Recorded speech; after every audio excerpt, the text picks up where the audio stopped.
Someone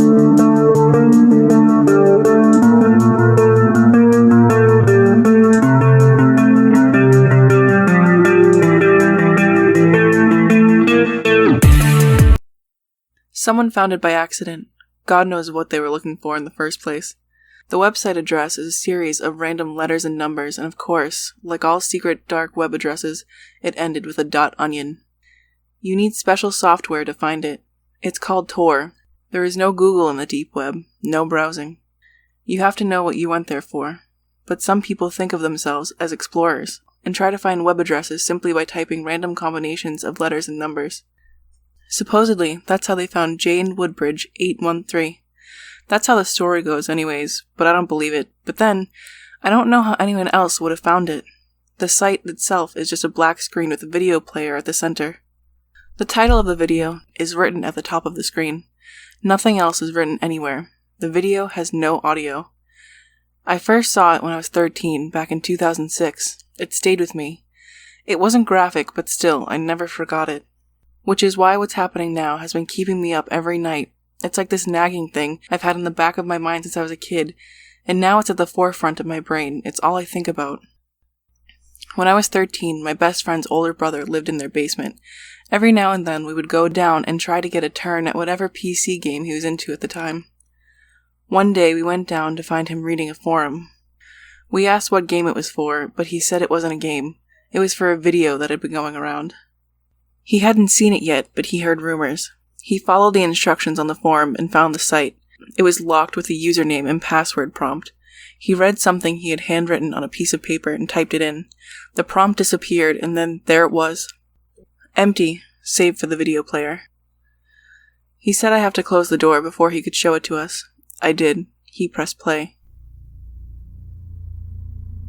The video was shot from inside a house looking out through the old window to the backyard. In the middle of the yard was a girl. She was a teenager, but I couldn't tell exactly how old, maybe 16 or 17. She was leashed. It was wrapped around her neck, a chain running down to a pole on the ground so she couldn't move very far. At the moment the video started, she was standing awkwardly and looking at the cameraman, as if waiting for something. Beer cans were strewn all across the yard, and as I mentioned before, no audio. The camera jolted right. At the same time, the girl looked in the same direction. The camera couldn't see anything past a few feet ahead of the girl since it was being recorded indoors. But the girl could see it. Whatever it was that made them both look, it was ahead of her. She began to cry. She pulled at the chain and the pole, but they wouldn't move. She turned to the camera person, her cheeks red and wet with tears. She begged. The cameraman's hand popped up in front of the lens. He pointed an index finger straight down. The girl seemed to understand the gesture. She still cried, but now she closed her eyes, and one leg at a time got down on her knees. Then she bowed, her entire body bending until her face was down on the grass. Her hands stretched out in front of her. She turned them palm up and raised them as if she was worshipping. The video ends there. My friend said it was lame and called me out to play. His brother was interested. He remained for days trying to find answers, but there were none. I wasn't sure what to think. And then, as time wore on, there would be nights just before I fell asleep that I would see her there, kneeling on the grass. I needed to know what was standing in front of her at that moment. More than anything, I needed to know what she saw. Once, a year or two later, when we were sitting at the back porch, my friend's brother joined us as he smoked a cigarette. I asked if he ever found out who the girl was or anything else about that video. He said no one knew the girl. He was talking about the entire online community. They had looked for every girl with that name they could find. Nothing ever came of it. But he did say one thing which was very strange. He said the brand of the beers that were all over the yard didn't exist. Not in America or any country. This was such a strange additive that, again, I couldn't stop thinking about it. And then when I was 16, in the winter of 2009, a small news story went viral. The story was of a girl who had gone missing after going out for a walk with her friends. Two of her friends said she had been acting strange days before her disappearance, as if she was afraid or something. They had been walking home from school one day, and she just ran without warning. They couldn't catch up, and no one could find her after that. Her own parents confirmed that the two girls had told them of their daughter's behavior, telling the police she had recently developed a fear of mirrors. Her name was Jane Woodbridge. She was 17. Reddit and 4chan exploded with the news of it. Jane's photo was quickly released to the public, and yes, it was her, the girl from the video. But no one could believe it was true. The video had been released years prior to her kidnapping. The mystery only grew when photos of Jane as a 14-year-old girl were used for the 60 Minutes interview with her parents. They showed a much younger, much shorter, acne-ridden girl with chubby cheeks and big glasses. She did not at all resemble the Jane in the video.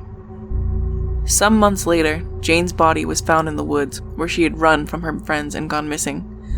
The spot had been searched thoroughly by police and volunteers. The police and family did not disclose a cause of death, but they did say it did not look like a homicide. Between the day the video appeared online and the day she went missing, it had been 813 days exactly. After Jane's body was found, the Deep website, which had been locked again with a new username and password for 6 months or so after Jane went missing, was finally cracked.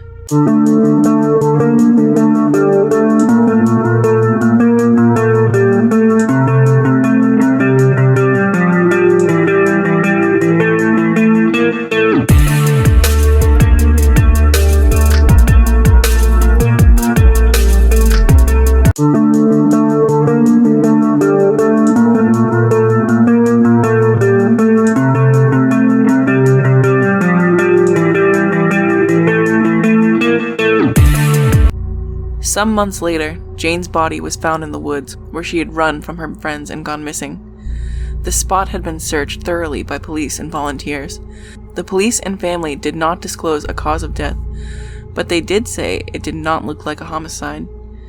Between the day the video appeared online and the day she went missing, it had been 813 days exactly.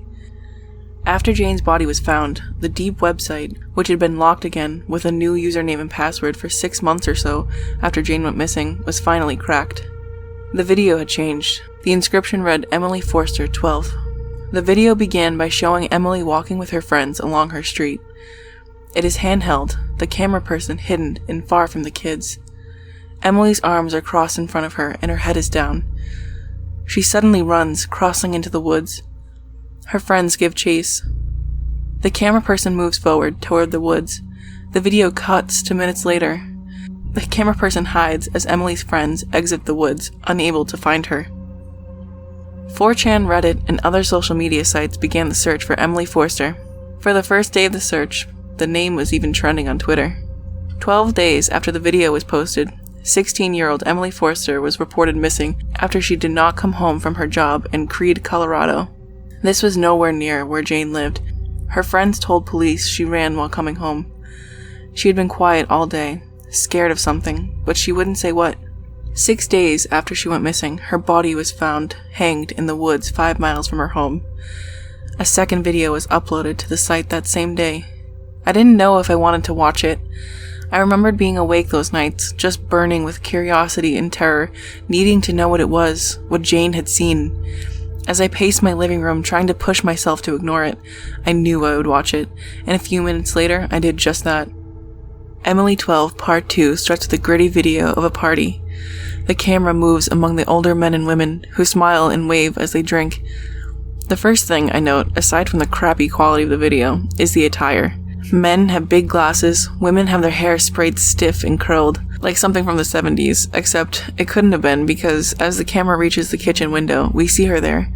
Emily Forster, taken in 2019 and chained to a pole. It is night, but there is a floodlight outside, and the identity of the girl is unmistakable. Emily stands and cries in the backyard. The cameraman raises his beer, the same beer as that which littered the yard in the previous video, as if giving her a toast. Emily is suddenly alert. She looks back to the dark behind her, listening. The man once again points to the ground, but Emily refuses to kneel. He tries 2 more times, but she stomps her foot in defiance. She turns to the black behind her, as if she heard something, and starts to scream. The cameraman turns back to the house. Everyone now has their back turned to the camera, all facing away from Emily. They stand there, their backs to us, doing nothing else. The video ends. Once again, I realized the timeline didn't add up. The first video of Emily running away was posted months before it happened. Again, I felt sick. I decided I was done with it. I left the site and the computer. I put it out of my mind and decided I wouldn't dig anymore. I didn't care who was next. I was done. And then, a few months later, the site updated. It was all over Reddit. Everyone was talking about the diary. I couldn't help myself. I went back on. Instead of a video, there was a picture. It was the cover of a red diary. The label read, "This diary is the property of..." But the name had been scratched off. There was an arrow at the bottom. I clicked it and the picture changed the first 2 pages of the diary. The date read August 9th, but the year had also been scratched off. The first few pages were regular diary entries. It belonged to a girl in middle school, or at least it read that way. Then there was a really strange entry. Unlike the others, it wasn't about the boys in her class she had a crush on, or her friends who mostly liked her for her pool. This one was about her sister, who had died a year earlier from anaphylactic shock. It read, "It's been 1 year today since Cindy died. My mom said if I can't talk about it, I should write about it, and I definitely can't talk about it. It was the worst night of my life. I can still feel the bunk bed shaking. I hear her choking, but the worst part, even worse than hearing my sister dying, is how I just lay there, listening, too afraid to do anything, until finally the shaking stopped.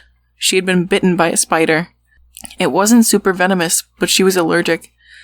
Mom got rid of the bunk beds, but when I wake up, I still see her arm sticking out above me. Then my eyes adjust, and I realize I'm just looking at the ceiling. One night, I woke up feeling like I was being watched. The feeling was so strong that I was more scared of turning on the light than I was of being in the dark. What if I see what's watching me? And then I noticed that the terrible feeling was all coming from one spot in my room. Not a dark corner where something might be hiding, but the stand-up mirror by my closet door. I got up and walked over to it, hoping that seeing it up close would lessen my fear a little. But I still hadn't turned the light on, so all I saw was my silhouette. Something was off. I couldn't tell what. I couldn't see my face, so I don't know what it could be. But the reflection in the mirror, something about it was off. I threw a sheet over to cover it up and went back to bed.